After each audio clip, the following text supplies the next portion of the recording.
반갑습니다. 저는 나비프로젝트 사회적경제 영역 본부장을 맡고 있는 박병혁입니다. 사실 경쟁이나 협동은 우리가 살면서 계속 필요한 거죠. 그리고 이거는 협동조합뿐만 아니라 주식회사나 이런 일반 기업에서 매우 필요한 거죠.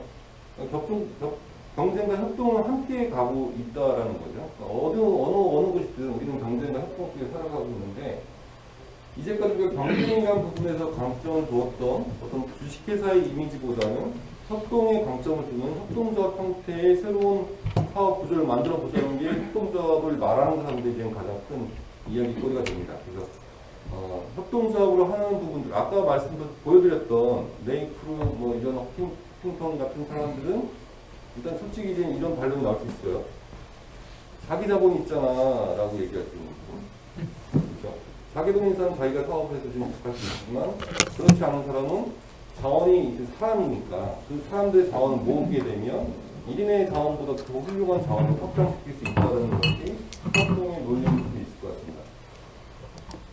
기술의 변화, 이거 다 잘 아시죠? 기술의 변화와 일하는 방식이 변화하고 있고, 세상은 네트워크, 연결, 지식공유, 협력의 시대로 가고 있는 거 아시죠?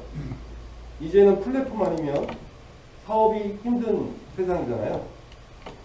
여러분도 지금 플랫폼을 활용하지 않는 것이 있을까요? 대부분 다 플랫폼 활용하시고, 특히 이제 젊은 세대들은 이 어플 없으면 아무것도 안 하죠. 그래서 오히려 뭐 먹는 것도, 사실 저도 이제 음식물 찾는 어플 이런 걸 잘 안 쓰긴 하지만, 우리는 이런 표현 좀 왜곡될 수 있겠습니다. 저는 그냥 냉장고 붙어 있는 짜장면집 종이를 열어서 거기서 전화를 걸어서 짜장면 2그릇 보내주세요 이렇게 하는 스타일이지만, 요즘 친구들은 안 그렇더라고요. 바로 그 어플 열어서 뚜루룩 하니까 쭉 오고 바로 오고 뭐 이런 것들이 있는, 이런 플랫폼 시대로 변화하고 있다는 거죠. 근데 이 플랫폼 시대의 가장 핵심적인 구조는 신뢰 기반으로 움직여져야 되는 거고, 신뢰가 없다라면 그 사업 아이템은 될 수 없다는 거죠. 요즘 이제 강아지나 고양이들을 많이 키우니까 여행 갈 때 이게 문제가 됐어요. 창업 아이템을 나 놀러 가 있는 동안 고양이를 봐줘라는 창업 아이템 들어온 친구도 있었죠. 가능할까요? 네. 근데 우리 집에 들어와서 뭔 짓 할지 모르는데 그게 뭘까요? 그 안에 어떤 신뢰 장치를 두느냐에 따라서 그 사업은 흥하고 망하게 되는 거겠죠. 근데 고양이를 키우는 한 업체는 처음 들어가는 순간부터 비디오로 찍어서 나가는 순간까지 비디오로 남기는 이런 형태의 사업 아이템 가져갔죠. 그러면 집주인이 볼 때는 안전하잖아요. 이런 신뢰의 모습인데, 아주 큰 회사 같은 경우, 에어비앤비 같은 경우는 뭐예요? 가장 신뢰를 남긴 같은 게 이제 후기잖아요. 이제 뭐 후기가 일상화되어 있지만, 한국에서는 후기가 장사 속으로 사용되긴 하지만, 에어비앤비의 가장 큰 장점은 어떤 후기를 남기느냐. 그래서 그 후기들이 모여서 그 집에 대한 신뢰를 만들어주는 구조를 갖고 온다는 그런 내용을 말씀드릴 수 있을 것 같습니다. 그래서 앞으로의 사업은 그런 신뢰 기반인데, 이 신뢰 기반이 올 수 있을 수밖에 없는 것은 우리가 이제 네트워크 사회, 연결 사회, 그리고 이런 지식이 그냥 나 혼자만의 지식이 아니라 협력의 지식으로 움직여져야지만 이것이 가치로 전환될 수 있다는 것들이 이제 대두되는 시기라고 보여집니다. 2030년 미래 사회 트렌드인데, 초연결 사회, 초고령 시대 사회, 녹색 사회, 다층성 융합화, 공유 사회, 이런 내용입니다. 많이들 이제 보시는 화두잖아요. 아침에 신문을 보든 뭐든 보면 제일 많이 나오는 것들이 초연결 사회라는 거, 이런 사회 구조 자체도 사실은 이 네트워크 망에서 움직일 수밖에 없는 거죠. 이것이 바로 우리가 이제 협동을 해야 되는 관점이고, 지금 이 시점에 협동조합 운동이 다시 활성화되는 것도 그런 이유에서일 겁니다. 협동조합 시작은 200년 전에 노치데일이라는 작은 상점에서 시작을 했습니다. 14명의 노동자들이 당시에 먹을 게 없다 보니까 자기들이 작은 상점을 우리끼리 사 먹자 하고 시작한 게 협동조합의 처음 운동입니다. 그 전에 첫 주식회사가 동인도척도회사라고 260년 전에 1600년대에 생기긴 했고, 여하튼 그 주식회사와 협동조합이 사실은 세계의 경제체계를 바꾸는 가장 큰 두 흐름으로 오게 되었던 거죠. 그래서 한쪽은 주식이 주인이 되는 한 주가 한 표가 되는, 한쪽은 한 사람이 한 표가 되는 그런 운동으로 서로 발전됐지만 시간 200년의 시간의 경제 상황 속에서 대체적인 세상의 모습은 주식회사가 이제 강세를 얻게 된 거죠. 그래서 자본이 중심되던 자본주의, 자본 중심 사회가 됐던 부분이고 그런 것들에 이제 계속 한 변방에서 협동조합 운동이 있다가 전 세계적으로 이 협동조합이라는 부분들이 활성화되고 있는 추세입니다. 협동조합의 정의는 쭉 읽어보시면 알겠지만 조합원이 주인이 되는 게 협동조합의 정의입니다. 그러니까 조합원들이 자율적으로 투명하게 민주적으로 운영되어 있는 것이 협동조합의 가장 큰 정의라고 이해를 하시면 될 것 같고 글씨는 안 보이시니까 협동조합에 관심 있으신 분들은 그냥 협동조합 딱 치면 정의, 원칙, 뭐 가치 이런 거 쭉 나오게 돼요. 쭉 한번 읽어보시면 아 협동조합이 이런 것이구나 라고 이해를 할 수 있을 것 같습니다. 이런 부분들은 사실은 여러분이 협동조합을 만들게 되면 제일 먼저 정관 작성하시고 조합원 교육을 하시면서 처음부터 이제 이야기를 같이 나누실 내용이라고 보시면 될 것 같고요. 아까 말씀드린 주식회사 협동조합의 차이죠. 보시는 것처럼 주주의 이익 극대화냐, 조합원의 이익 극대화냐 이 차이점이죠. 그래서 주식회사는 누가 돈을 이익이 남았을 때 누가 돈을 제일 많이 가져가느냐 그 조합에 대해서 아무런 신경 쓰지는 않았지만 주식회사에서 주식을 넣어놨던 사람이 제일 많은 돈을 가져가는 형태인 거고 협동조합은 이익이 생긴다 하면 그 조합원이 분배를 해서 가져가는 그런 구조다라고 쉽게 생각하시면 될 것 같습니다. 일주 1표에 자본중심 이결권을 갖고 있다면 협동조합은 1인 1표라는 거고요.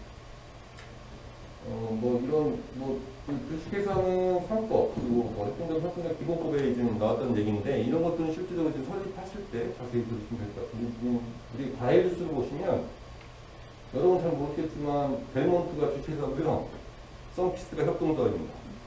썬피스는 협동조합, 농업인들의 생산자들이 이제 중심을 만들기 썬피스고, 벨몬트는 이제 주식회사. 그래서 사실 주식회사를 봤을 때는 이제 문제도 많이 생기긴 했어요. 썬피스 같은 경우는 한국은 협동조합보다는 이제 로열티를 받고 들어와서 하는 부분이 틀리겠지만, 원칙은 좀 저렇게 이제 구분되어 있다고 보시면 될 것 같습니다. FC 바르셀로나, 이것도 협동조합인 거 알고 계시죠? 네, 그러니까 이쪽 스페인 쪽이나 이쪽은 계속 협동조합들이 많이 북유럽 쪽은 많이 발전돼 있어요. 그래서 협동조합이 대체적으로 이제 많이 있고 시장가들도 쿡 간다 이런 형태의 이야기할 정도로 그쪽은 약간 협동조합이 많이 발전돼 있다고 보시면 될 것 같아요. 말씀드린 썬피스 협동조합의 모습이고요. 스위스 최대 협동마트 미그로스라는 것도 마트인데 협동조합으로 운영되어야 된다는 거죠. AP통신사도 협동조합이라는 건 잘 알고 있습니다. 여기까지는 서로 많이들 얘기 나오셨으니까 협동조합이 우리 주변에 그냥 없는 것이 아니라 매우 많다. 미국도 자본주의의 핵심적인 나라라고 얘기하지만 9만 개 이상의 협동조합이 거기서 활동을 하고 있는 거고요. 그래서 이 협동조합이 가난한 사람이 모여서 하는 것이 아니라 하나의 경제 체계로서 전 세계 곳곳에서 이제 활동을 하고 있다라고 인식을 해주시면 될 것 같아요.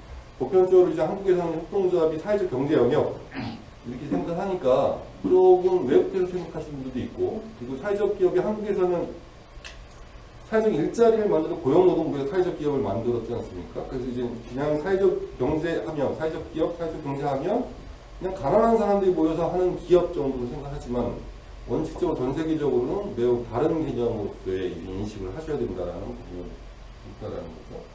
우리 주변에도 협동조합이 굉장히 많습니다. 일단 잘 아시는 농협.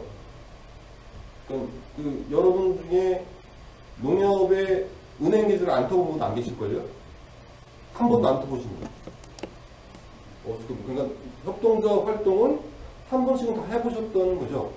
그러니까 우리가 알게 모르게 농협법은 농협법 따로 있어서 풀리긴 하지만 지금은 이사장을 선출하는데 돈도 주고 이런다고 하지만 모습은 전체는 협동조합의 모습을 갖고 있는 거고요. 신협도 마찬가지고 여러분들 요즘은 건강 때문에 생협 많이 이용하시는데 아이트 생협 같은 거 또는 한산인 생협 같은 게 협동조합 운동을 시작된 거고 이런 생협들은 한 40년 됐죠. 한 40년 전쯤에 농산물을 이제 함께 유통하자 해서 시작된 운동이었고 잘 아시는 서울의도 협동조합의 한 모습인 거고요. 요즘은 예전에는 광고에서 협동조합 이름 안 내는 것 같은데 요즘 서울이 협동조합 이렇게 하는 것 같기도 하고요. 뭐 다니다 보면 뭐 여기 국수나무 뭐 이런 것도 있을 텐데 프랜차이즈 협동조합도 굉장히 많아요. 국수나무가 협동조합을 네, 네. 협동조합을 하는데 국수나무도 가보면 겉에는 협동조합 모습은 안 해놨는데 이제 운영 자체는 협동조합을 하는 그런 형태로 보시면 되고요. 뭐 다양한 게 있을 것 같습니다. 글씨가 잘 안 보여서 좀 그런데요. 협동조합의 주체별 유형이면 크게 소비자 협동조합 이렇게 나눌 때 소비자 협동조합, 직원 협동조합, 사업자 협동조합, 다중이해 관계된 이렇게 협동조합을 나누게 됩니다. 그 협동조합의 모습은 좀 이따 좀 나올 테니까 그때 자세히 좀 설명을 드리면 될 텐데 보편적으로 이건 한국에서 나누는 방법이에요. 협동조합은 다양한 틀이 있죠. 요즘은 또 워낙 과학기술 발달하고 다양한 모습의 운영 체계들이 있기 때문에 그냥 단순히 사업자, 직원, 소비자, 협동조합을 단순히 구분하기는 좀 어려울 수 있을 것 같습니다. 하지만 그 또 하나 있죠. 다중이해자 관계, 다중이해 관계 협동조합 이렇게 좀 구분하고 있죠. 그래서 쉽게 그 주체가 누구냐에 따라서 협동조합이 이름이 바뀌는 거죠. 소비자가 주인이면 소비자 협동조합, 사업자가 주인이면 사업자 협동조합, 직원이 주인이면 직원 협동조합이 되는 겁니다. 그러니까 이 협동조합은 그 주체가 누구냐에 따라서 그렇게 구분되어진다고 인식을 하시면 될 것 같아요. 그래서 협동조합의 원리는 글씨 안 보시겠지만 남는 돈을 누구한테 주느냐 이게 핵심입니다. 그러니까 소비자 협동조합에 남는 돈 누구한테 줘야 되겠어요? 잉여금은 소비자. 사업자 협동조합의 잉여금은 사업자. 그러니까 쉽게 그 기업체에서 남는 잉여금을 누가 가져가느냐에 따라서 협동조합의 이름을 설정한다는 거죠. 그리고 협동조합의 원리가 그거인 거고요. 그러면 주식회사는 잉여금이 나오면 누가 가져가는 거죠? 주주가 가져가는 거죠. 이 차이점이 주식회사 협동조합의 가장 큰 차이점이라고 있죠. 네. 지금 협동조합의 유형이 보시면 지금 예전에는 농업, 협동조 주로 있던 데가 예전에는 농업, 수산업, 소비, 금융서비스, 신협 같은 거, 신용협동조합 같은 거 우리 옛날부터 있었잖아요. 생활금 같은 거, 우리 마을에 가면 다 생활금 있었죠. 이런 게 다 이제 협동조합의 모습인데 아마 신협 활동 다 해보셨을 거예요. 거기도 조합원님이 이렇게 이제 말씀하시고 지금 하시잖아요. 그리고 생산 협동조합, 서울유 협동조합 같은 게 이제 고전적인 협동조합의 모습이었다고 생각하시면 될 거예요. 지금 그럼 어떻게 변했을까요? 다양한 곳에서 이제 협동조합의 운동이 이러겠죠. 그러니까 여기 바라쿠 글씨 안 보이겠지만 여기 육아 협동조합 이런 것도 있고 의료 복지 사회적 협동조합 같은 경우 병원 같은 것도 지금 협동조합 하잖아요. 의사들이 이제 이런 것들은 마을 단위 또는 그 구단위에서 내가 치료를 받더니 난 기계보다 못하더라 이런 생각이 많잖아요. 저 많이 느끼거든요. 한번 눈이 안 좋아서 안과를 한번 갔더니 이렇게 돌면서 한번 찍고 그리고 찍고 이렇게 나오고 약 받고 이렇게 되는 것도 한번 경험해본 적이 있거든요. 그런 경험이 있다면 마을 주치의라는 개념에 많이 필요하잖아요. 그러니까 이건 과학기술 분야도 이런 비슷한 류의 사업을 할 수 있지 않을까 하는 생각도 들긴 합니다만 여하튼 이렇게 뭔가 그 마을 단위에서 그 주민들이 마을 주치 형태로 이런 활동을 할 수 있는 것들이 지금 많이 필요한 거죠. 지금 과학기술 쪽은 지금 경력단절 여성이나 이제 이공계 계열 쪽에서 지금 선생님들 많이 하죠. 과학기술이 워낙 메이크업 교육이라든지 이런 것들이 많이 있으니 이런 것들을 반가운 학교에 가서 아이들이 좀 잘 가르치는 형태의 이런 이제 활동들이 많이 생기고 있죠. 이런 것도 있고 경남 햇빛발전 협동조합 같은 게 에너지를 좀 어떻게 좀 해보는 협동조합이 되지 않습니까? 그래서 에너지 중심의 협동조합 생기고 학교 요즘은 협동조합 굉장히 많이 생겼어요. 아마 대학에 계신 분들은 아시겠지만 대학에도 대학 협동조합들 생협도 안에 들어오고 고등학교에도 매점을 누가 운영하느냐 우리가 주체적으로 운영하서 매점을 중심으로 고등학교 학생들 협동조합을 만드는 게 굉장히 많이 생기고 있어요. 이미 아이들은 지금 세대 아이들은 그런 협동조합의 모습을 학교에서 배우고 올라오고 있고 특히 대전에도 굉장히 큰 그 협동조합, 그건 사회서비스 협동조합인데 여튼 그런 협동조합을 통해서 우리 것을 우리가 만들어 간다라는 게 거죠.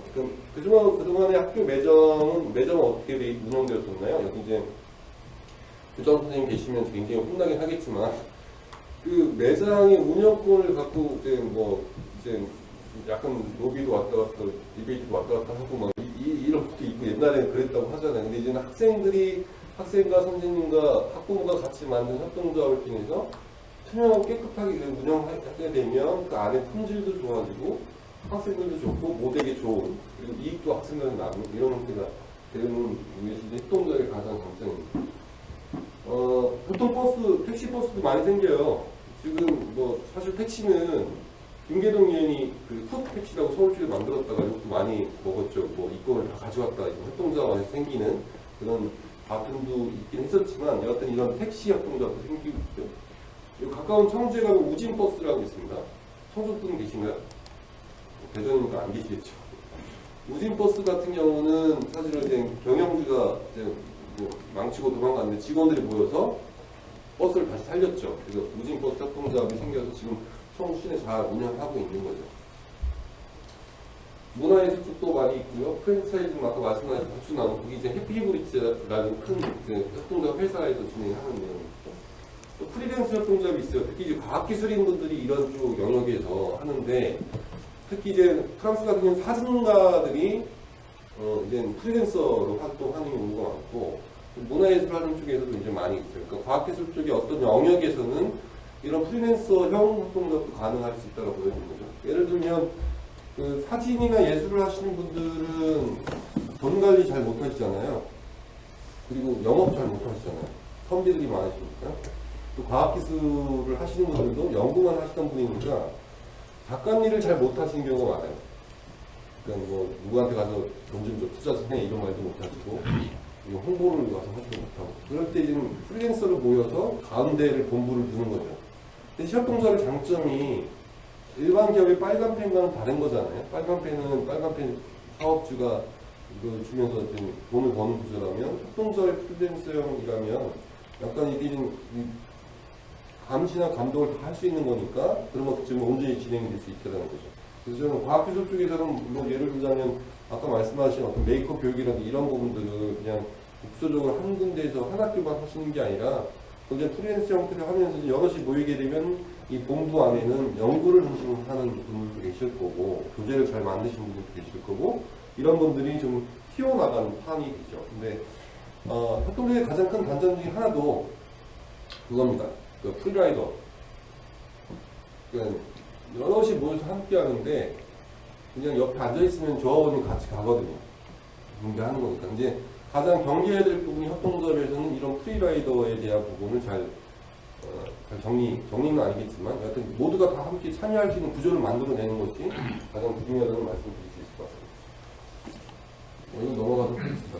유형별 사례는 뭐 소비자협동조합 쉽게 이건 캐나다의 등산장비 협동조합입니다. 1970년도에 이제 4명의 등산가가 모여서 우리 동네에는 등산장비를 살 수 없어 우리 한번 팔아보자 하고 시작한 게 이 협동조합인데 얼마 전에 코로나로 인해서 망했다는 소식이 있긴 했습니다만 여하튼 이렇게 해서 캐나다 전 국민이 활용하는 그러한 등산장비 판매 업체로 성장한 케이스죠. 딱 4명이 시작한 협동조합입니다. 이런 것도 있고, 근데 와인 좋아하시는 분들은 와인 소비자 협동조합을 만들어요. 우리는 막걸리 소비자 협동조합을 만들어서 이런 것도 가능할 수 있겠죠. 막걸리를 같이 만들어서 정말 고품질의 이제 막걸리를 같이 나누면서 취하지 않고 마실 수 있는 문화를 만드는 거고, 여기는 와인 소비자 협동조합을 만들면서 여하튼 그 와인을 너무 비싸게 파니까 우리는 싸게 사고 와인을 그냥 먹고 취하는 것이 아니라 와인 문화도 한번 소비해보자. 여기서 뭐 포럼도 열고 뭐 와인 뭐 여러 가지 교양적인 이런 부분도 진행을 하고 있는 형태가 되겠죠. 이런 것들이 소비자를 중심으로 뭔가 움직이는 게 소비자 협동조합, 그 직원 협동조합은 아까 말씀드린 대로 이익 구조가 누가 오렌지 쪽으로 가 있죠. 뭐 소비자 가 있지만 그 직원에게 간다는 그런 말이 핵심으로 볼 수 있을 것 같습니다. 잘 알고 있는 몬드라곤 협동조합, 스페인의 대기업 중에 하나지만 저기는 뭐 방송 많이 보신 분은 아시겠지만 KBS 몇 번 나왔었죠. 노동자 일하다 말고 이사회가 올라가는 구조이잖아요. 협동조합이기 때문에 노동자나 누구나 다 저하고는 의견을 갖출 수 있다는 것이 가장 큰 장점이고 여기 안에는 또 연구실이나 이런 것도 지금 과학기술이 모여서 이 협동조합 안에서 이런 활동들을 좀 많이 하고 있기도 하고요. 이게 이제 아까 말씀드렸던 해피브릿지 협동조합, 복수나무나 이런 프랜차이즈점을 운영하는 해피브릿지 협동조합인데 이 협동조합도 처음에 대표님이 그냥 운영하시다가 이렇게 운영하는 것보다는 협동조합 운영하시다가 전환한 케이스이고 여기는 HABM이라고 지금 이제 교육사업 뭐 이런 쪽까지 좀 확장해 나가고 창업사업들도 확장해 나가고 있는 그런 지역입니다. 사업자 협동조합 아까 말씀드린 대로 뭐 서비스트 그리고 빵집 사장님 모여서 국내 빵집에서 매출을 한 20%더 올린 케이스가 되겠죠. 뭐 직원 소비자가 함께하는 케이스, 그러니까 이런 부분들 일반적인 협동조합의 모습일 거고요. 과학기술의 협동조합은 아마 여러분들의 모습 속에서 어떤 사업 아이템 전환된 케이스들이 많이 있을 거라고 보여지는데 아마 잘 알고 계시는 분들도 있을 거고 여기 계신 분들도 있을 것 같아서 여하튼 뭐 과학기술 협동조합의 정의는 이공계 인력이 계시면 될 것 같고 과학기술 관련 서비스를 하시게 되면 과학기술 협동조합 지원센터에서 다양한 사업 지원을 해주고 있다.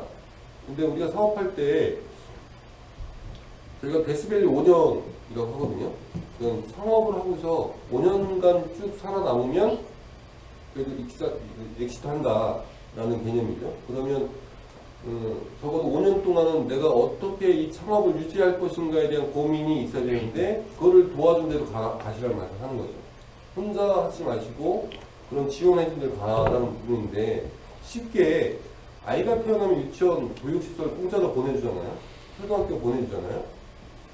창업이라는 것도 아이가 태어나는 과정과 똑같습니다.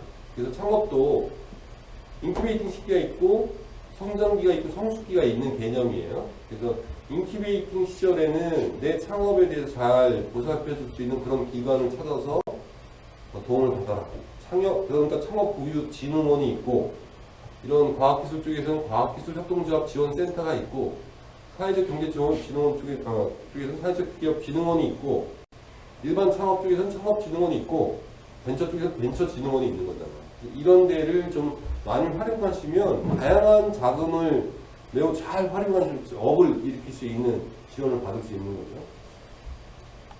뭐 협동조합 현황 말씀드리고 뭐 과학기술 협동조합 다양하게 있습니다. 지금 시간이 지금 42분이니까요.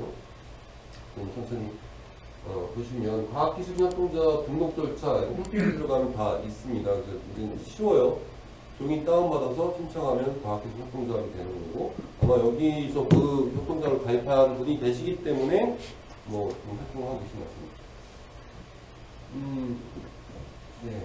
사례 보시면 뭐 대체적으로 보시기가 또 안 보시겠지만 대체적인 지금 현재 과학기술 협동조합 쪽은 사람들이 모여서 진행을 하고 있기 때문에 어떤 경력 연계형 협동조합이 있을 수 있죠. 이건 원인 쪽이에요. 경력 연계를 좀 하고 싶은 욕구가 있으신 분들이 있을 수 있고 기술 협력을 통해 협동조합을 하고 싶은 분이 계실 수 있고 또는 큰 문제를 좀 해결해서 좀 내 과학기술로 문제를 해결해서 뭔가 업을 만들고 싶은 이런 세 가지 형태의 원인이 이제 있을 수 있을 것 같습니다. 이런 원인들이 좀 나가면 이것이 연기 산업형으로 가든지 아니면 방어나 교육형으로 가든지 국민생활 밀착형, 지역사회형 이런 형태로 그 아웃풋이 나오겠죠. 그래서 세 가지 관점을 보시면 여러분이 하고 있는 것들이 어떤 원인에서 발생하고 있는가라는 부분도 함께 고민하면 좋을 것 같아요. 여러분이 경력 단절이 됐더라면 너무 아깝잖아요. 3, 40년간 쌓아온 과학기술 경력이 그냥 내가 퇴직하는 순간 없어지는 경험치라면 이건 국가적 낭비가 될 수 있는 거 아닙니까? 이런 경험들을 어떻게 사회에 잘 넣어서 그것을 가치화할 것인가에 대한 고민이 이런 포럼이 아닐까 생각을 하는 거죠. 또 하나가 기술 협력 기금이죠. 아까 보셨던 것처럼 이제 이 기술은 나 혼자만의 기술로 살아남을 수 없는 시대가 되었죠. 하물며 삼성과 애플도 서로 협력을 하고 있는데 기술적으로는 그러니까 이 협력을 좀 잘해서 내 것이 나만의 기술이 아니라 협력한 기술로서 뭔가 성공한 케이스를 만들 수 있지 않을까 이런 것들이 모이게 될 수 있는 거고 또 하나가 나는 내가 갖고 있는 과학기술로 사회 문제 좀 해결해 보겠어 이런 원인을 갖고 출발할 수 있다는 거죠. 제가 지금 자료를 찾아보다 보니까 과학기술 쪽에서 사회 문제에 관련 논문이 제일 많더라고요. 그래서 살펴보니 과학기술은 발달하고 있는데 시민사회가 적응하기 힘든 거죠. 근데 사실은 시민사회는 사회 문제를 갖고 정리가 되는 부분이니까 이분들이 이공계 워킹맘들이 세상을 향한 당당한 승부 융합 메이커 협동조합이죠. 딱 보시면 과학기술을 기반으로 해서 교육 서비스, 메이커 교육을 진행하는 분들이죠. 그러니까 정말 그 과학 관련한 인재들이신데 이제 우리나라의 한계적 특성상 그러니까 결혼하고 나면 다시 직장 복귀하기 어려운데 이분들도 굉장히 고학력이고 고기술을 갖고 계신 수 있잖아요. 그래서 이런 분이 모여서 그런 협동조합을 만들고 교재를 만들고 하는 거죠. 그래서 어떤 여기도 취약계층 아이들에게 소프트웨어 교육이 되고 능력단절 여성의 사회적 계속 이긴돌 이런 형태로 해서 이분들 업을 만들어가는 형태가 된 거죠. 이분들은 같은 업종에 계신 분들이 같은 범인 속에서 출발한 과학기술인 협동조합으로 볼 수 있을 것 같고요. 저는 4차 산업협동조합인데 여기는 이제 여기 마찬가지로 창의 교실에서 4차 산업혁명 인재 키운다라는 개념으로 시작됐지만 여기도 기술자원 오프스를 공개하면서 좀 이런 과학기술 협동조합으로 케이스로 발표한 케이스입니다. 이건 4차 산업革命 교육서인데 여기는 뭐 같은 개념 팀들이 모이신 것이 아니라 웹 디자이너 뭐 이제 창업 엑셀을 포함시켜서 어떤 이런 부분들 전남 지역에서 활발히 활동하고 있는 분들로 보시면 됩니다.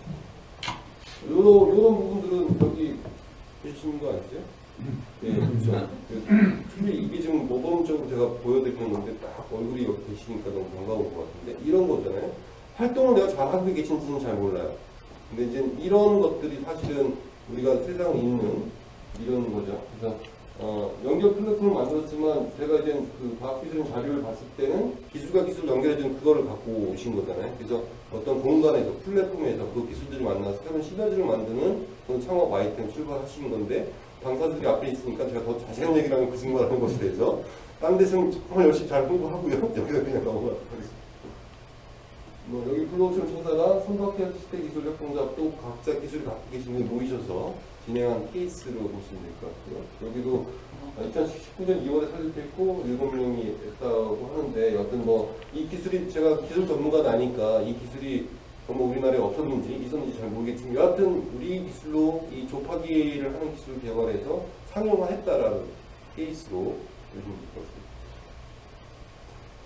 인프라 EIM 협동조합 마찬가지로 모이셔가지고 어떤 토목공사 현장에 있는 것들을 이제 그 기술 기반으로 해서 그걸 이제 실제적으로 이제 뭐 홈페이지 들어가면 이제 화면도 이제 설계해가지고 제공하면 그걸로 이제 도로를 건설하거나 이런 쪽으로 그 사업을 협동조합 이름으로 하고 있더라고요. 사실 들어가기 어려운 구조이지만 그동안 갖고 있던 전문가들의 네트워크를 활용해서 이렇게 진행한 케이스입니다. 뭐 지금 LED 협동조합 같은 형태로 고효율 LED 조명을 만드는 분들이 모여주고 품질을 높이는 형태의 기술 개발을 진행한 케이스. 이거는 아까 말씀드린 대로 갖고 있는 기술을 시각장애인들이 전자도서관을 읽을 수 있도록 만드는 그런 케이스. 이런 다양한 사례들이 있을 수 같고.